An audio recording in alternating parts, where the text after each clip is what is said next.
I'll never forget standing on the pass, and this gentleman walked in off the street, and I watched him walk in, busy service, diners, all the hustle and bustle of a restaurant, and he walked in, sort of looking around, and I said, "May I help you, sir?"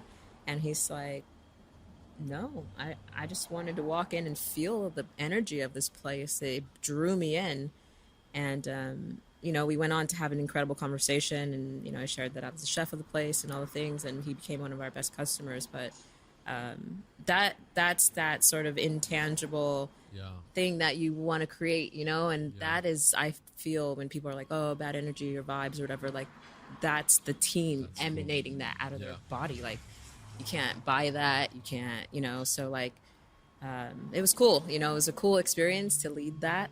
It was in Venice, and it was after my first restaurant where I was a chef at, and and then fast forward, I think after that restaurant closed, it was a very different experience leading a different team, and I think I was like trying to recreate that, but I think Right. there were like some missing pieces in that, Yeah. and like it was a very arduous uphill battle. I was doing a lot of questioning about like myself, who am I as a leader, like who am I as a human? Like it was just an interesting Yeah. sort of life experience thing. Yeah. And it was like shortly just before the pandemic, and it didn't feel as put together, Right. as a team, Yeah. and I think it sort of comes back to the thought of like the garde manger, the salad guy, the pastry guy, and who does what. I think when you can individually really do your task at hand really well, like that's what makes up a great team, Right.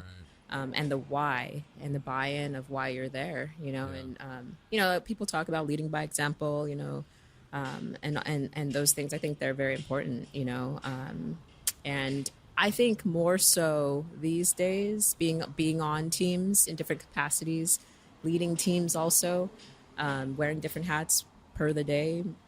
7 days a week.